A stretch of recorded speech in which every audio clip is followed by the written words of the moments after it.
www.prd.go.th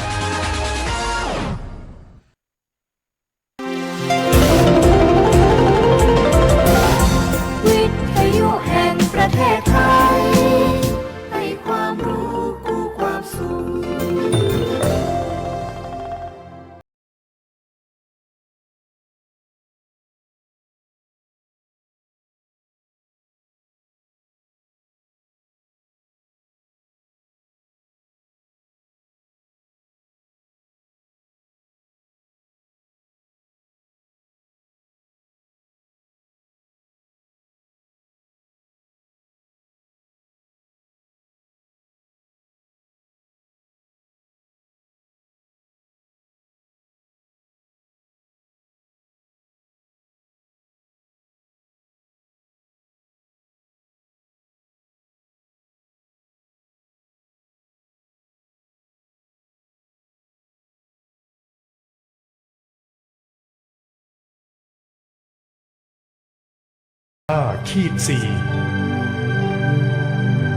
ประกันไม่ใช่แค่เพียงธุรกิจที่เอามาขายคุณเพื่อเงินแต่ประกันเป็นการกระจายความเสี่ยงของคุณไปให้บริษัทประกันถ้าไม่เชื่องั้นลองฟังนี่ผมชื่อประกรณ์มีบ้านอยู่1 หลังอยู่มาวันหนึ่งแก๊สระเบิดบ้านผมก็หายไปคุณว่าใครจะรับผิดชอบให้ประกรณ์ถ้าเขาไม่ทำประกันทำประกันเถอะครับจะประกันไหนๆก็อุ่นใจเมื่อมีประกันคปภ.สำนักงานคณะกรรมการกำกับและส่งเสริมการประกอบธุรกิจประกันภัย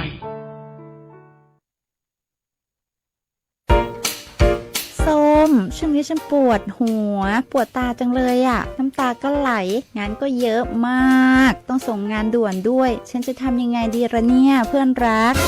ปัญหาแบบนี้ฉันเจอมาก่อนแต่พอไปตรวจวัดสายตาปัญหาก็หายไปทันทีนะจริงสิทำยังไงอะชมพู่เธอลองไปปรึกษาที่ The World of Opticon สิเขามีผู้เชี่ยวชาญด้านตรวจวัดสายตาจะมองใกล้มองไกลแว่นตาก็มีเลนส์เปลี่ยนสีได้ทุกรุ่นทุกแบบแว่นตากันแดดเขาก็มีนะโหงั้นดีเลยเธอต้องรีบพาฉันไปแล้วล่ะThe World of Opticon รับปรึกษาปัญหาด้านสายตาตรวจวัดสายตาด้วยระบบคอมพิวเตอร์ที่ทันสมัยจำหน่ายแว่นตานาฬิกาทุกชนิดและคอนแทคเลนส์ทุกรุ่นหรือจะซ่อมก็มีช่างผู้ชำนาญงานละเอียดทุกขั้นตอนไปได้เลยที่ The World of Opticon ถนนภูเก็ตมุมแยกกาดน้ำทองที่จอดรถสะดวกสบายโทร 0546279972เสริมสร้างศักยภาพให้ธุรกิจของคุณด้วยการแปรรูปสินค้าเกษตรสู่ฟิวเจอร์ฟู้ดติดอาวุธทางปัญญาให้พร้อมแข่งขันในตลาดยุคใหม่เรียนรู้ดูงานและต่อยอดกับผู้เชี่ยวชาญมืออาชีพกับโครงการลานนาฟิวเจอร์ฟู้ดสมัครง่ายๆผ่านแบบฟอร์มออนไลน์เพจ Facebook สำนักงานอุตสาหกรรมจังหวัดพะเยาสำนักงานอุตสาหกรรมจังหวัดเชียงรายสำนักงานอุตสาหกรรมจังหวัดแพร่และสำนักงานอุตสาหกรรมจังหวัดน่านหรือโทร 0843632216 สมัครฟรีรับจำนวนจำกัดเสริมศักยภาพวันนี้เพื่อความได้เปรียบในวันพรุ่งนี้ลานนาฟิวเจอร์ฟู้ดโอกาสดีๆที่คุณไม่ควรพลาด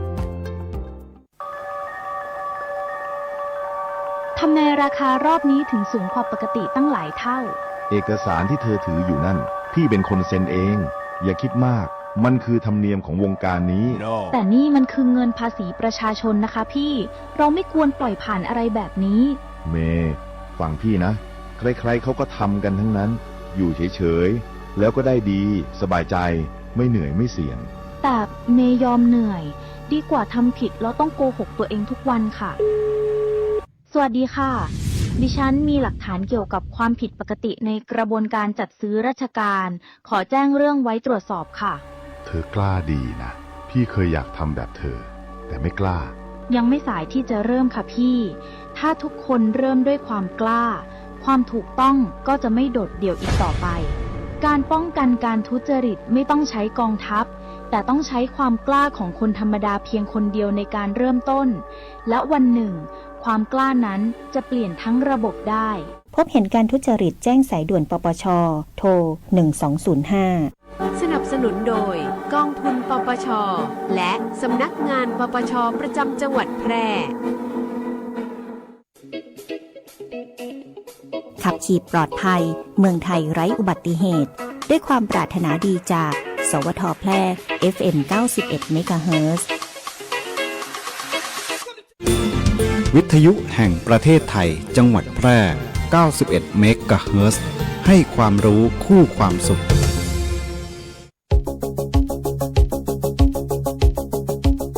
ข่าวสารฉับไวใกล้ตัวบริการทันใจร่วมแรงร่วมใจงานบ้านงานบุญประกวดราคาโปร่งใสและติดตามสภาพอากาศประจำวันโดยทีมข่าวสวท.แพร่ FM 91 เมกะเฮิรตซ์ สถานีข่าว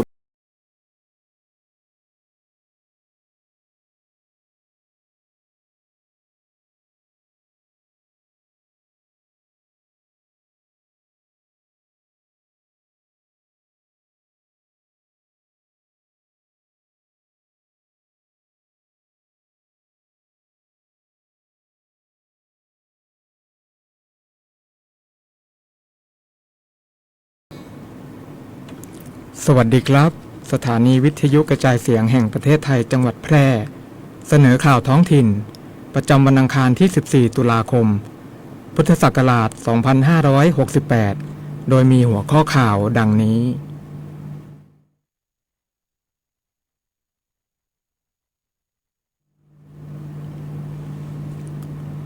วัดพระธาตุช่อแฮพระอารามหลวงจัดพิธีบำเพ็ญกุศลถวายพระบาทสมเด็จพระบรมชนกาธิเบศรมหาภูมิพลอดุลยเดชมหาราชบรมนาถบพิตรเนื่องในวันนวมินทรมหาราช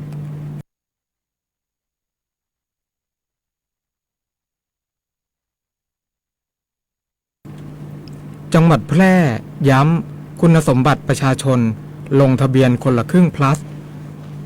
ผู้ที่มีสิทธิ์สวัสดิการแห่งรัฐไม่สามารถลงทะเบียนเข้าร่วมโครงการได้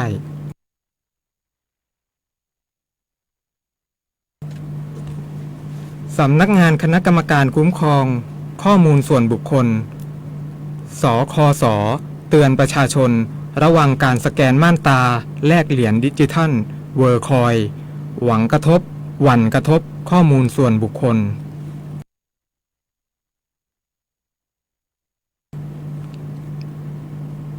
กระทรวงเกษตรและสหกรณ์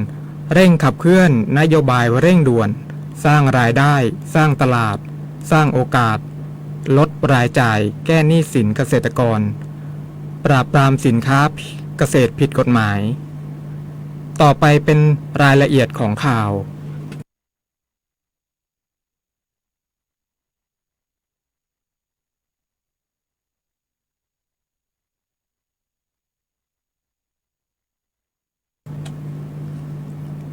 จังหวัดแพร่ย้ำขออภัยครับวัดพระธาตุช่อแฮพระอารามหลวงจัดพิธีบำเพ็ญกุศลถวายพระบาทสมเด็จพระบรมชนกาธิเบศรมหาภูมิพลอดุลยเดชมหาราชบรมนาถบพิตรเนื่องในวันนวมินทรมหาราชวานนี้พระโกษัยเจติยารักษ์รองเจ้าคณะจังหวัดแพร่เจ้าอาวาสวัดพระธาตุช่อแฮพระอารามหลวงนำประชาชนพุทธศาสนิกชนและคณะศรัทธาวัดพระธาตุช่อแฮร่วมประกอบพิธีบำเพ็ญกุศลเพื่ออุทิศถวายเป็นพระราชกุศลแด่พระบาทสมเด็จพระบรมชนกาธิเบศรมหาภูมิพลอดุลยเดชมหาราชบรมนาถบพิตรเนื่องในวันนวมินทรมหาราช13 ตุลาคม 2568ณ พระอุโบสถวัดพระธาตุช่อแฮพระอารามหลวงอำเภอเมืองแพร่เพื่อน้อมอาลัยและรำลึกถึงพระราชจริยวัตรอันงดงามและพระราชกรณียกิจอันยิ่งใหญ่ของพระองค์อันเป็นพระมหากรุณาธิคุณอันล้นพ้นอย่างหาที่สุดมิได้โดยพระโกษัยเจติยาลักษณ์ได้นำผู้ร่วมพิธีสวดพระพุทธมนต์เจริญพระภาวนาปฏิบัติวิปัสสนากรรมฐานจากนั้นจึงได้มอบข้าวสารและเครื่องดื่มแก่ประชาชนจำนวน70 ชุดโดยมูลนิธิพระธาตุช่อแฮในโอกาสนี้วัดพระธาตุช่อแฮพระอารามหลวงได้เปิดพิพิธภัณฑ์วัดพระธาตุช่อแฮให้ประชาชนเข้ามาศึกษาและทำความเข้าใจเกี่ยวกับ ตำนานพงศาวดารความเป็นมา และประวัติของวัดพระธาตุช่อแฮพร้อมมอบของที่ระลึกให้ผู้มาเยี่ยมชมระหว่างวันที่ 14 ถึงขออภัยครับระหว่างวันที่ 12 ถึง 14 ตุลาคมเพื่อถวายเป็นพระราชกุศลเนื่องในวันนวมินทรมหาราช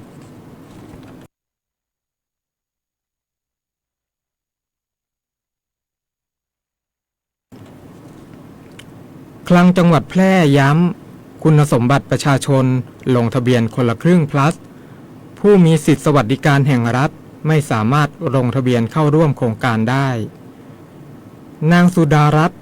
รักจันทร์คลังจังหวัดแพร่กล่าวว่าโครงการคนละครึ่ง plus ของรัฐบาลเกิดขึ้นเพื่อลดรายจ่ายให้ประชาชนได้มีกำลังจับจ่ายใช้สอยมากขึ้นรวมถึงช่วยสร้างรายได้ให้แก่ร้านค้ารายย่อยนำไปสู่การกระตุ้นเศรษฐกิจใช้จ่ายและฟื้นฟูโดยในการลงทะเบียนเข้าร่วมโครงการกระทรวงการคลังได้กำหนดคุณสมบัติสำหรับประชาชนว่าจะต้องเป็นผู้มีสัญชาติไทยอายุ16 ปีบริบูรณ์ขึ้นไปขออภัยครับณวันที่ลงทะเบียนและต้องเป็นผู้ที่มีบัตรประชาชนต้องไม่เป็นผู้ที่ถูกระงับสิทธิ์ในโครงการคนละครึ่งเฟส 1 ถึงเฟส 5และต้องไม่เป็นผู้ได้รับสิทธิบัตรและต้องไม่เป็นผู้ได้รับสิทธิบัตรสวัสดิการแห่งรัฐณวันที่ 1 ตุลาคม 2568 สำนักงานคลังจังหวัดแพร่จึงขอย้ำถึงคุณสมบัติดังกล่าวเพื่อให้เกิดความเข้าใจแก่ประชาชนอย่างชัดเจนโดยเฉพาะผู้ถือบัตรสวัสดิการแห่งรัฐจะไม่สามารถลงทะเบียนเข้าร่วมโครงการคนละครึ่ง plus ได้เนื่องจากรัฐบาลได้เพิ่มวงเงินบัตรสวัสดิการแห่งรัฐช่วยเหลือค่าครองชีพและกระตุ้นการใช้จ่ายในช่วงปลายปีด้วยเช่นกันทั้งนี้ผู้ถือบัตรสวัสดิการแห่งรัฐจะได้รับวงเงินเพิ่มเติมเป็นระยะเวลา2 เดือนตั้งแต่เดือนพฤศจิกายนถึงเดือนธันวาคม 2568อีกจำนวน850 บาทต่อคนต่อเดือนเพื่อใช้ในการซื้อสินค้าอุปโภคบริโภคที่จำเป็นจากร้านธงฟ้าราคาประหยัดพัฒนาเศรษฐกิจท้องถิ่นและร้านอื่นๆที่กระทรวงพาณิชย์กำหนดซึ่งวงเงินดังกล่าวไม่สามารถเบิกถอนเป็นเงินสดและไม่สามารถทบยอดเงินคงเหลือเพื่อใช้ในเดือนถัดไปได้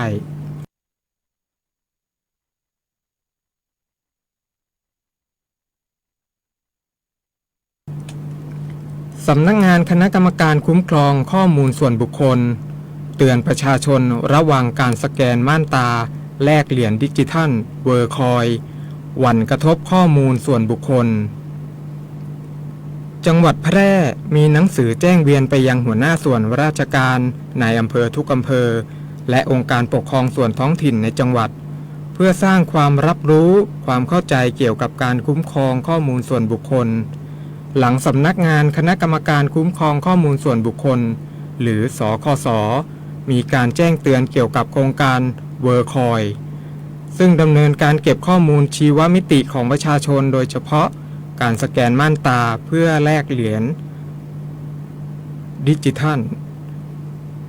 โครงการเวอร์คอยซึ่งพัฒนาโดยแซมออลเมนผู้ร่วมก่อตั้งบริษัท OpenAIมีการนำอุปกรณ์ที่ชื่อว่าออบมีลักษณะเป็นทรงกลมมาใช้สแกนม่านตาของบุคคลเพื่อยืนยันตัวตนและมอบเหรียญเวอร์คอยแต่สำนักงานคณะกรรมการคุ้มครองข้อมูลส่วนบุคคลชี้ว่าการเก็บข้อมูลชีวมิติเช่นม่านตาถือเป็นข้อมูลส่วนบุคคลที่มีความอ่อนไหวตามพระราชบัญญัติคุ้มครองข้อมูลส่วนบุคคลพ.ศ. 2562ซึ่งต้องได้รับความยินยอมโดยชัดแจ้งจากเจ้าของข้อมูลก่อนเท่านั้นขณะเดียวกันยังพบว่ามีประชาชนในหลายประเทศรวมถึงในประเทศไทยให้ความสนใจเข้าร่วมกิจกรรมดังกล่าวโดยอาจไม่ทราบถึงผลกระทบของการเปิดเผยข้อมูลชีวมิติซึ่งอาจนำไปสู่ความเสี่ยงในการละเมิดสิทธิส่วนบุคคลและการนำข้อมูลไปใช้ในทางที่ไม่เหมาะสม จังหวัดแพร่จึงขอให้ทุกหน่วยงานช่วยประชาสัมพันธ์เตือนประชาชนให้ระมัดระวังและไม่ให้ข้อมูลส่วนบุคคลแก่บุคคลหรือองค์กรใดหากไม่ได้รับข้อมูลที่ชัดเจนเกี่ยวกับวัตถุประสงค์วิธีการจัดเก็บและการใช้ข้อมูลโดยเฉพาะอย่างยิ่งข้อมูลชีวมิติที่ไม่สามารถเปลี่ยนแปลงได้เช่นลายนิ้วมือใบหน้าหรือม่านตาทั้งนี้หากพบการดำเนินกิจกรรมที่เข้าข่ายการเก็บข้อมูลส่วนบุคคลโดยไม่ได้รับอนุญาตหรือมีพฤติกรรมที่อาจละเมิดกฎหมาย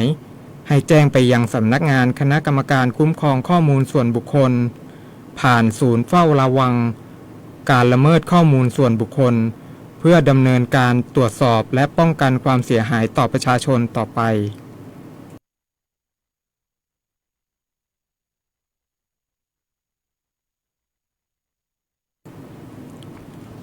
กระทรวงเกษตรและสหกรณ์เร่งขับเคลื่อนนโยบายเร่งด่วนสร้างรายได้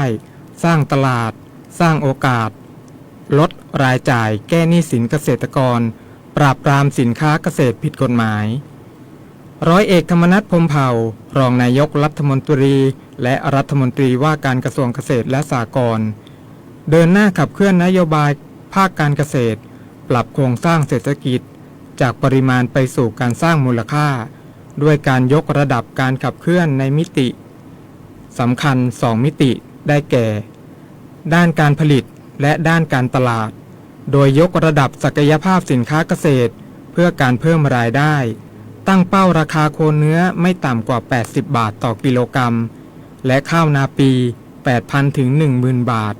ต่อตันให้เห็นผลภายใน3เดือนและเสริมสร้างความเข้มแข็งของเกษตรกรและบุคลากรภาคการเกษตรซึ่งจะสานต่อนโยบายเดิม6ด้านสำคัญได้แก่ 1. เร่งรัดการจัดที่ดินทำกินและสร้างความมั่นคงด้านกรรมสิทธิ์ 2. บริหารจัดการน้ำทั้งระบบเชิงรุก 3. ยกระดับสินค้าภาคการเกษตรและบริการมูลค่าสูง 4. เสริมสร้างศักยภาพเกษตรกรและสถาบันเกษตรกรให้เข้มแข็งโดยสนับสนุนการเข้าถึงแหล่งเงินทุนต่อยอดธุรกิจเร่งแก้ปัญหาหนี้สินภาคการเกษตร 5. จัดการทรัพยากรทางการเกษตรเพื่อสิ่งแวดล้อมที่ยั่งยืน 6. ปราบปรามสินค้าเกษตรผิดกฎหมายอย่างเข้มงวดโดยปราบปรามยางเถื่อนตามแนวชายแดนนำร่องที่จังหวัดระนองและจังหวัดตากนอกจากนี้ยังกำหนดนโยบายเร่งด่วน3สร้างเพื่อเป็นกลไกสำคัญในการสร้างความเข้มแข็งในระยะแรกได้แก่ 1. สร้างรายได้ 2. สร้างตลาด 3. สร้างโอกาสเพื่อให้การแก้ปัญหาภาคการเกษตรเป็นไปแบบครบวงจรสร้างความยั่งยืนให้กับอาชีพเกษตรกรเพิ่มศักยภาพการแข่งขันในตลาดโลก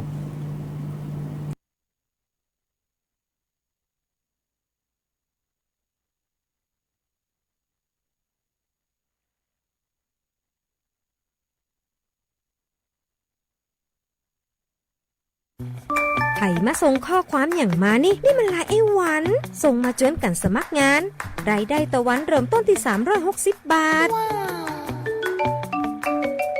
ฮัลโหลน้องอุ๋ยว่าได้สนใจงานตีไอส่งไปฮือก็น่าสนอยู่นะรายได้ก็ดีทำที่บ้านก็ได้ตอนนี้ไอก็ส่งไปฮือในกลุ่มไลน์ตีมูว่างานหมดละเดี๋ยวก่อนไอ้หวัน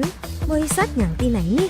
น้องอ่านดูแล้วสีบ่หันมีข้อมูลอย่างสักอย่างเจือได้แต่ก็เจ้าว่าแล้วต้องถามแน่บ่ต้องเป็นห่วงปีอ่านพอละมีตากรมพัฒนาฝีมือแรงงานมั่นใจได้ชัวร์ถ้าสนใจก็โอนการสมัครไปฮือเปิดเลยเด้ออันเดี๋ยวน้องขอไปร้องพอดีๆกำก่อนเนอะตึงว่าแล้วโดนเพจปลอมจุ้งละไอ้หวันสังเกตง่ายๆเพจแต่จื่อเพจต้องสะกดถูกและมีเครื่องหมายติ๊กถูกสีฟ้าตั้งหลังจื่อจำนวนผู้ติดตามนักหน้าตีสำคัญเปิ้นบ่มีนโยบายฮับงานไปทำตีบ้านนะเกือบไปแล้วเตือนเลยนะคะว่า อย่าลงเชื่ออะไรง่ายๆและขอความร่วมมือไม่ส่งต่อหรือแชร์ข้อมูลต่อในช่องทางสื่อสังคมออนไลน์ต่างๆหากสงสัยติดต่อหน่วยงานนั้นโดยตรงมั่นใจปลอดภัยกว่าค่ะสักนิดคิดก่อนแชร์ ด้วยความปรารถนาดีจากสำนักงานประชาสัมพันธ์ที่ 3 กรมประชาสัมพันธ์ กฎหมายง่ายจังแค่ฟังก็เข้าใจโดยสำนักงานกิจการยุติธรรม ตอนขับรถปาดหน้าคอสะพาน ว้ายรถปาดมาระวัง โอ้ยเกือบไปแล้วอ่ะขับรถมาปาดหน้าก่อนขึ้นสะพานแบบนี้ได้ไงอ่ะคนอื่นก็ขับตามกันมาดีๆอ่ะ นั่นสิดีนะที่เบรกกันทันอ่ะไม่งั้นยาวแน่เลยทำแบบนี้แจ้งตำรวจจับได้ไหมเนี่ยได้สิคะการขับรถปาดหน้าหรือขับรถแทรกรถคันอื่นกระทันหันล้วนมีความผิดค่ะเพราะเป็นการแซงปาดหน้าในที่เพราะอย่างยิ่งบริเวณคอสะพานซึ่งอาจทำให้เกิดอุบัติเหตุตามมาได้ง่ายการขับรถปาดหน้าแซงซ้ายแซงขวาไปมามีความผิดตามกฎหมายจราจรมีโทษปรับเงินไม่เกิน 1,000 บาทนอกจากจะผิดกฎจราจรแล้วหากเกิดอุบัติเหตุมีความเสียหายต่อชีวิตและร่างกายหรือทรัพย์สินของคนอื่นก็อาจจะมีความผิดฐานขับรถโดยประมาทเป็นเหตุให้คนอื่นได้รับบาดเจ็บหรือถึงแก่ความตายได้มีโทษจำคุกถึง10 ปี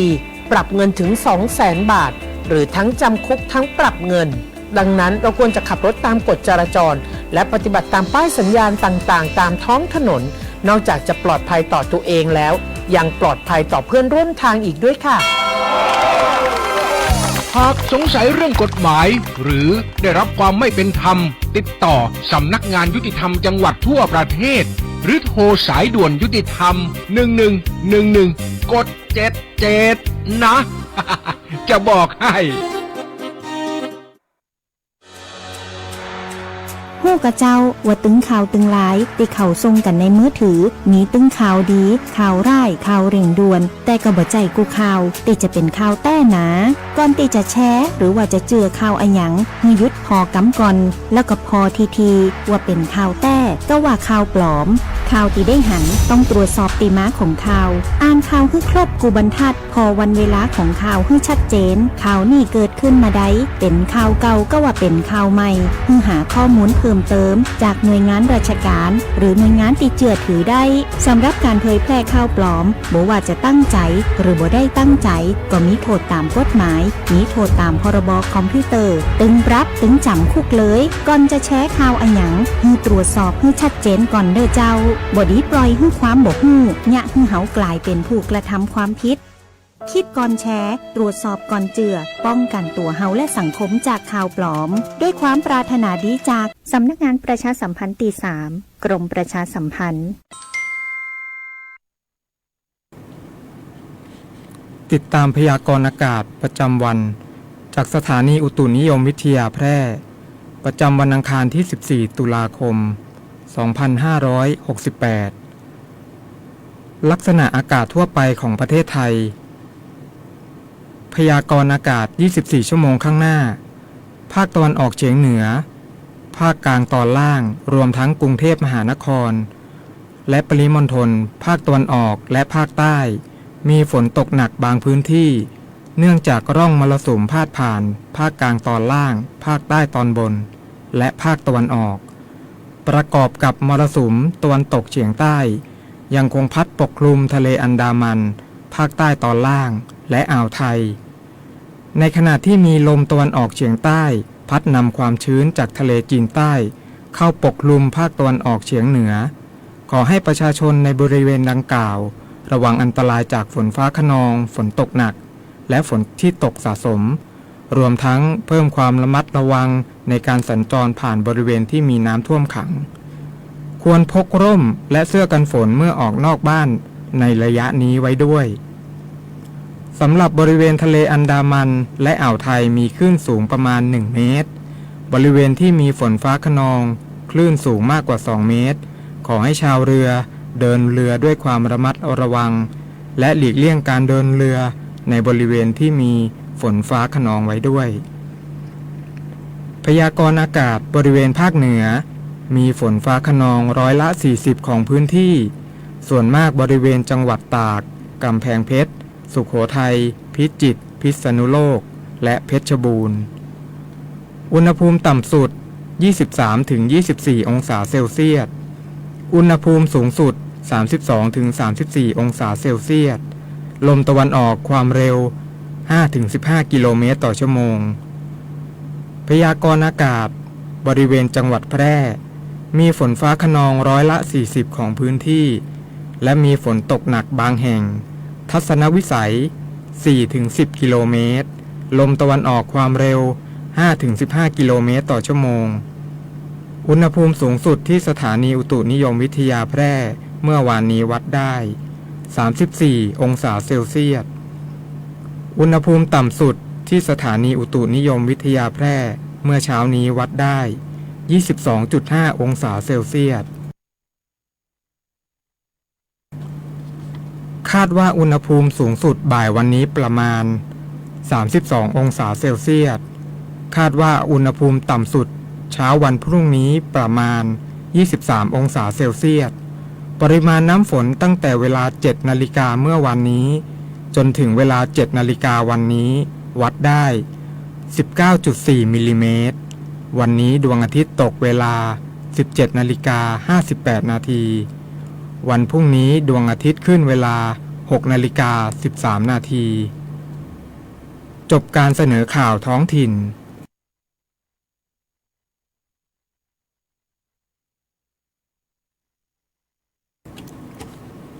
ความตั้งใจจริงคือกุญแจไขสู่ความสำเร็จพรชัยเอี่ยมนุ้ยอ่าน